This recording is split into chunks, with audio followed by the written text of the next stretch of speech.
rally alma mater, what praise.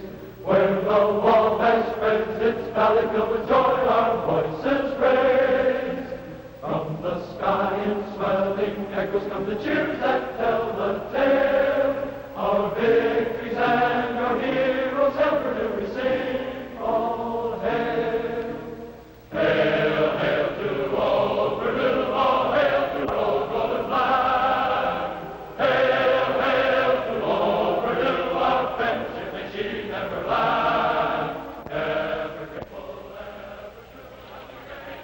September of 1957. Old Purdue's beautiful and ever-expanding campus surrounded with the hurried footsteps of over 13,000 students.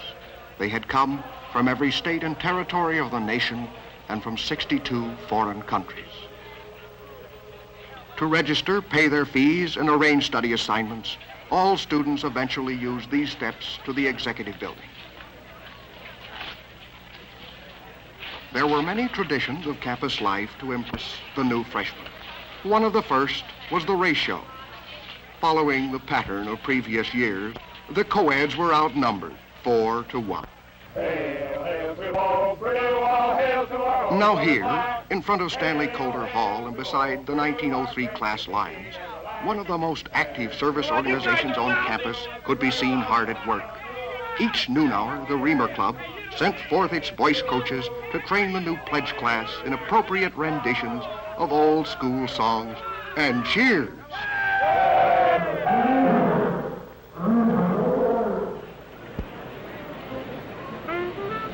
Activities Carnival.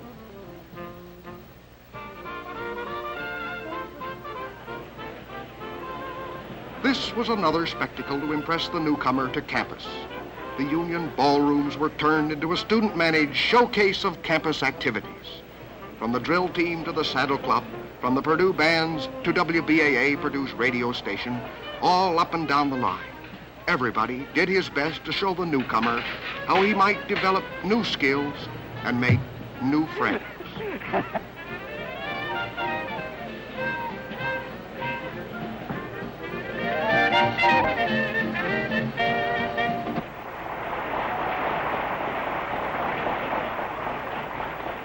But of course, the main student activity at Purdue centers in the classroom and laboratory. One of the most important techniques in organic chemistry is that of distillation. To secure the maximum effectiveness of its fine staff of teachers, Purdue has pioneered in the development and use of closed-circuit TV. The professor, lecturing via the television screen, can reach a class of much greater numbers than would otherwise be possible. Ready to? Take two. At the same time, the intimacy of the small classroom is preserved. Another advantage made possible by the artful use of the TV camera are the close-up views of details during lecture demonstrations. Back in his lab, the student can apply to his own work what he has learned from classroom TV.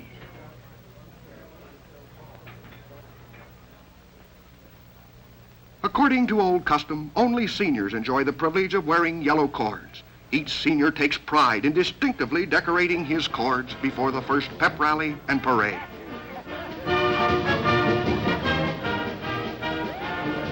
Next afternoon, the seniors, wearing their fancy cords and dapper derbies and sporting handsome mustaches and beards, march out in a great body to Ross-Ade Stadium for the first football game of the season. Purdue's All-American Marching Band, 240 strong, provide pre-game entertainment. Band conductor Al Wright has most ably carried on the grand tradition established by Paul Spots Emery during his 49 years as band director. Let's listen.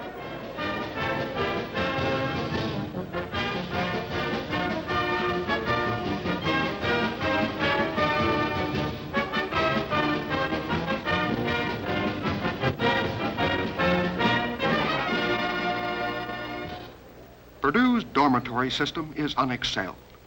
Just south of the stadium and west of the field house and Carey Hall, the brand new H-dorms have been erected.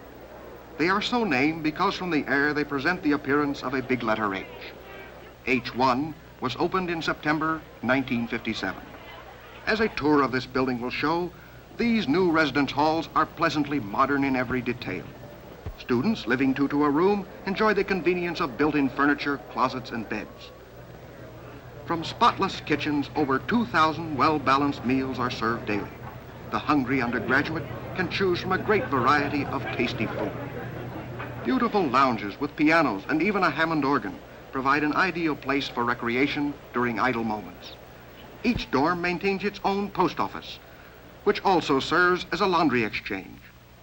Downstairs is the convivial sweet shop, where in-between meal snacks and soft drinks are served to the residents and their guests. Across the street from the H dorm, a unique building has only recently come into existence. It is the recreational gymnasium. No other like it will be found on any American college campus. During the summer months, the outdoor Olympic-sized swimming pool and diving pool attract crowds of students who have decided to fight the battle against the heat with cool heads.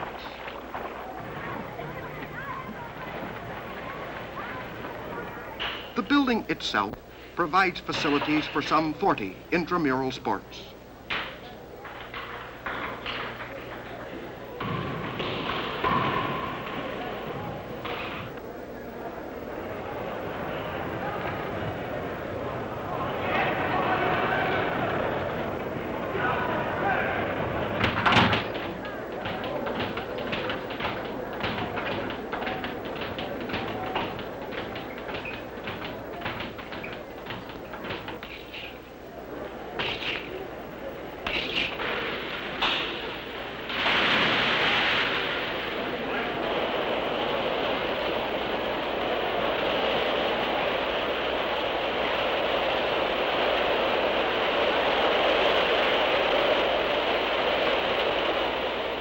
Because of its many unprecedented features, the recreational gym has attracted visitors from all over America.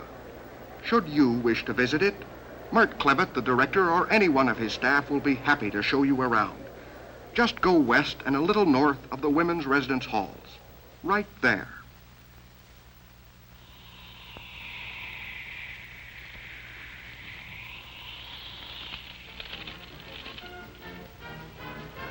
Following one of the oldest campus traditions, homecoming weekend was the highlight of the fall season.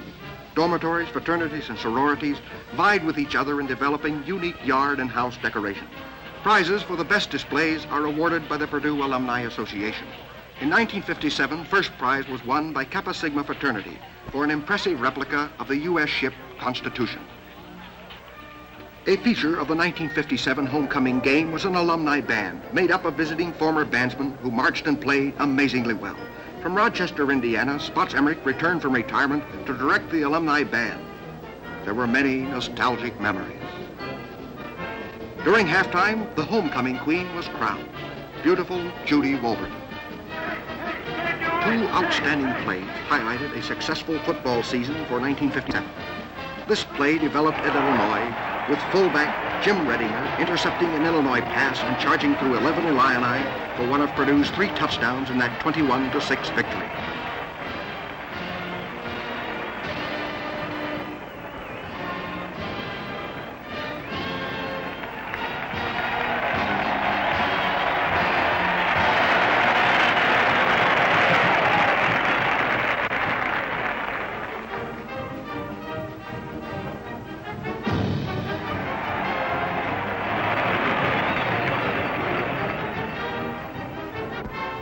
This play shows halfback Kenny Mikes twisting and dodging his way through the entire Michigan State team for Purdue's 3rd and last touchdown at 20-13 upset that gave the Boilermakers the momentum to win 5-6 games. The happy end of the 1957 season came with a 35-13 win over traditional rival Indiana. Thus, the 11th consecutive P was added to the old oaken bucket.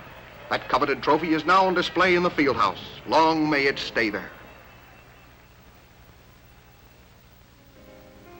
Some people are convinced that Purdue is upside down, but that certainly isn't the case here. This is the new reflection pool in front of the Memorial Union Building. Just west of the Union and surrounding the old library on the south and west sides, the elegant new Memorial Center is being completed for its opening in the spring of 1958. The old oval had a complete facelifting and now shows attractive crosswalks and beautiful landscaping. Just to the southwest of the oval, on the corner of recently widened State Street, the completely new Home Economics Administration building has been erected. Good taste is the subject of this chat between charming Miss Beulah Gillespie, dean of the school, and two of her students. And good taste is in evidence throughout the building, which together with the completely remodeled old Home Ec building give Purdue the best teaching facilities in the country. Each year, several outstanding men and women from across the nation give of their time and knowledge in informal discussions with various student groups, answering many questions concerning what makes a successful person. For the 1957 Old Masters Week came, among others, Mr. Russell A. Deller, Purdue graduate, class of 1921, who is employment director of the Bell Telephone Laboratories of New York City, and Mr. William A. Barnes, class of 1920, the inventor of the popular automobile overdrive, both of whom gave their views on what makes for success. The opinions of these mature business leaders could be summarized in a statement made by Mr. Lynn B. McKnight, class of 1915, president of the Chain Belt Company of Milwaukee, Wisconsin. A successful man never stops growing.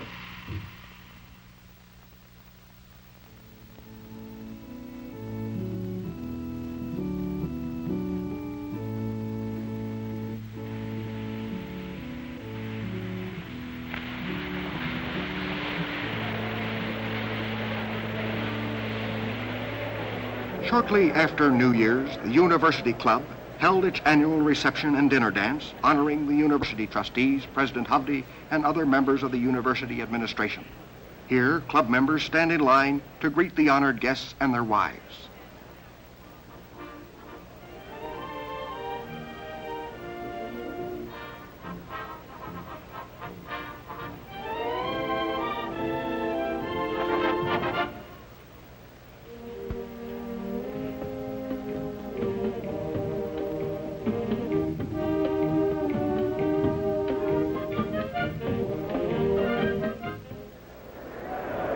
This winter, the field house had a great season.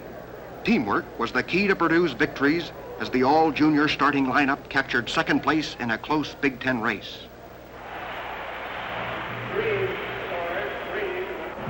Ace Fairman snares an opponent's pass. Most valuable player Ison scores from under.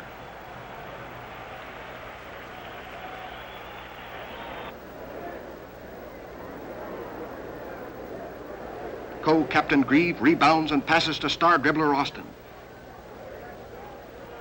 It's over to season's high scorer Merriweather, and back to Austin.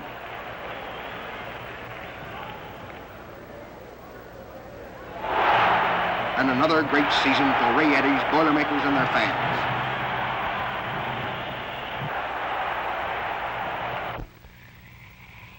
In February, ground was broken for the new School of Veterinary Science and Medicine. President Hovde and Governor Hanley spoke at the ceremony, which attracted quite a large crowd despite freezing temperature and icy winds. Dr. Earl Butts, Purdue graduate of 1932, Dean of the School of Agriculture, and Dr. L.M. Hutchings, Purdue Ph.D., 1947, the new Dean of the Veterinary School, also made short speeches. Then the historic moment came. The first spades of soil were turned on the new site, located at the south end of the agriculture campus. Construction is scheduled for completion in 1960. This is an architect's drawing of the proposed building. Not far from this site is the Purdue Airport, home of the School of Aeronautical Engineering and the scene of some very important aeronautical research. Some of the work is done in this big wind tunnel, which produces gales up to 350 miles per hour. But the most exciting work these days centers around this bright light, produced by a unique device known as a plasma jet. Professor George Palmer, Purdue class of 1945, is in charge of this part of the program. He is assisted by Professor Paul Kenser, class of 1954. By forcing compressed gases through an electric arc, this unit can produce local temperatures hotter than those on the surface of the sun and can maintain such temperatures for indefinite periods of time. The Aero School will use this device to study arc-heated propulsion, and to test materials at air speeds of 10 to 20 times the speed of sound, all of which is essential to the development of our nation's space and missiles programs. This important project is sponsored by the McDonnell Aircraft Corporation through the Purdue Research Foundation. It is merely one of many that are now in progress on the Purdue campus. Some problems can be solved on the blackboard. Others are a little more involved. This man has got himself a problem. But although it looks complicated, he's not worried. He knows how to handle it. The electronic computer, which is available to our staff and students, will do the work for him. It is all very simple. Just plug in a few wires, turn a few dials, and then, well, let's hope that the correct result comes out on the tape.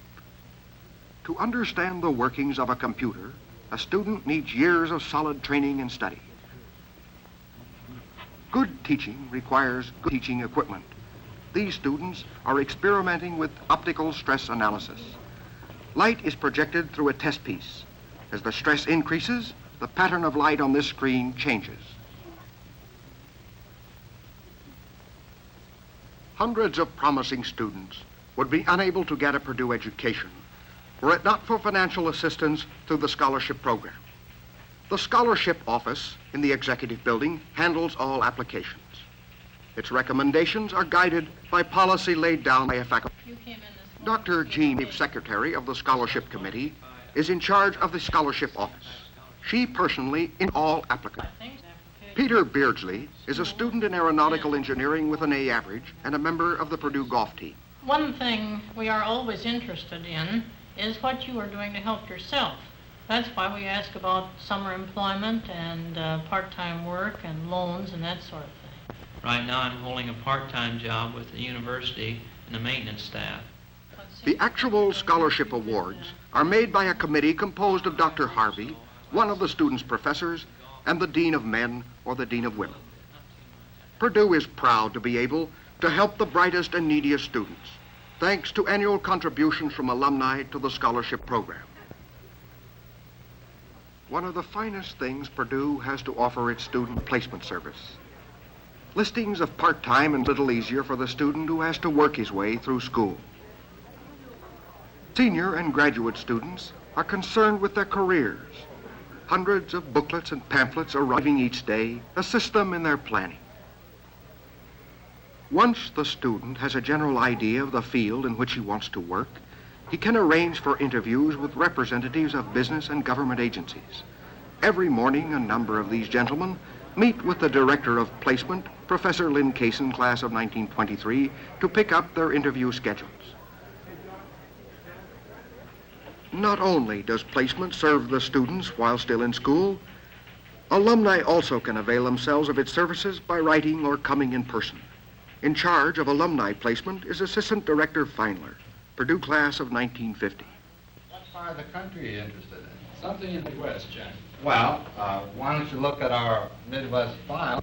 These are active jobs listed in our file. Should I contact these people directly? Yeah, I wish you would. And if you don't find anything that you're interested in that file, we'll have your resumes on our file here, and we'll refer them to companies as I hear from them. And of course, then they'll contact you directly if they're interested in you. Thanks a lot.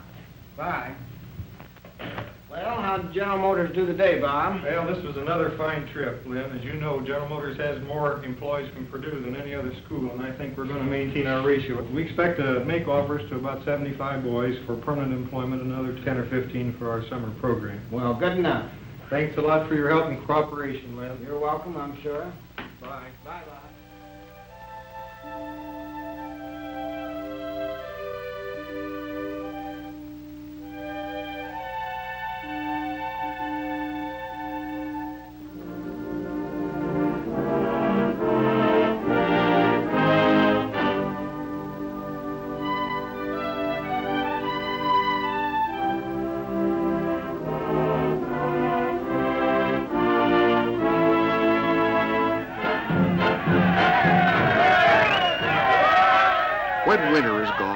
Everybody wants to relax the tensions built up by a strenuous school year. These students organized a tricycle race around the circle in front of the executive building. The tricycles were built by various units of men's residence halls from old parts, and they frequently show quite unconventional design. Everybody has a great time, so it seems.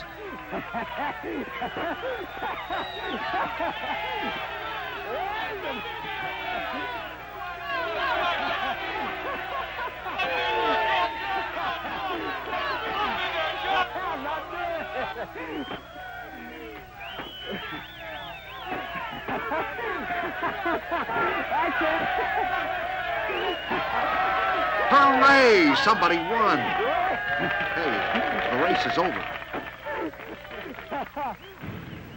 During Gala Week, part of the Memorial Center was opened. This impressive building houses sections of the library, many student activities, the Division of Adult Education, 2 beautiful theaters, an auditorium, and the Audiovisual Center, but no classrooms. These alumni got a chuckle out of original cartoons drawn by John T. McCutcheon, Purdue, 1889, when he was a student here.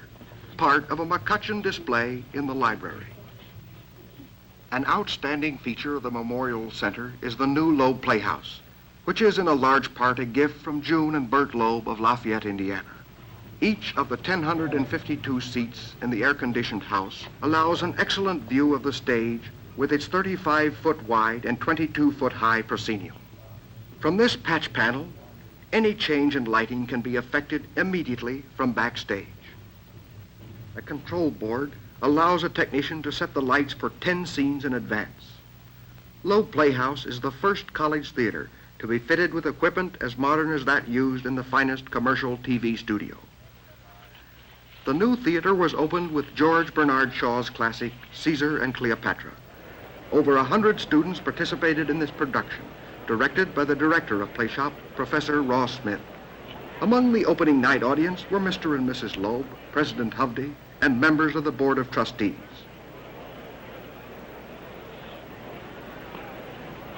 Executive Dean Donald R. Mallett. A beautiful pageant unveiled to the intrigued audience. A story of tender love and passion spiced with witty comments on war and state and the affairs of men. It was the biggest theatrical production ever undertaken on this campus and was one of the most successful.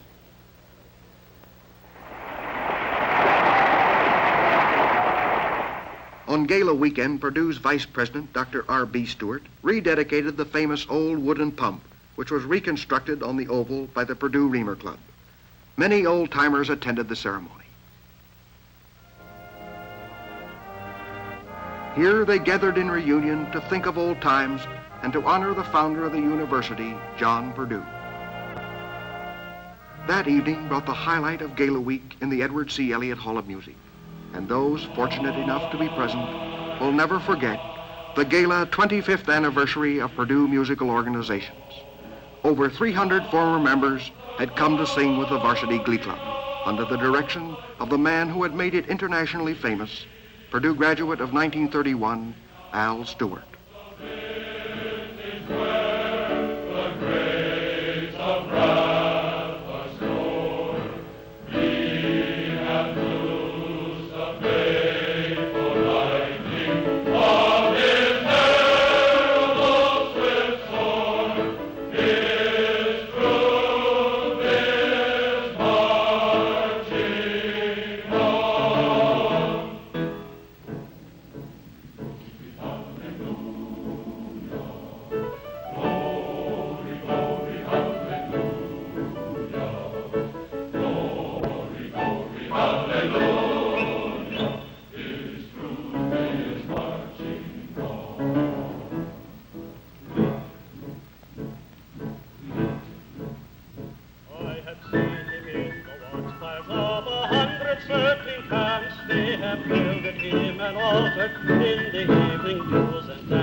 fine Corps Day witnessed a parade of Army, Navy, and Air Force cadets past the reviewing committee and guests of honor, a fine display of young America ready to shoulder the burden of living in a troubled world.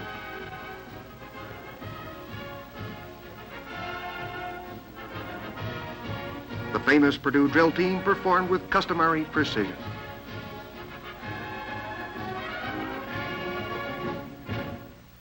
And once again, it is commencement day. President Hovde and many dignitaries lead the long procession to the Edward C. Elliott Hall of Music. 1,730 young men and women have donned cap and gown to celebrate this day, which is the climax of their academic education. Wherever they go from here, never will they lose the memory of the happy days they spent at this fine old university, of the friendship they found here when life was young. Glory, glory,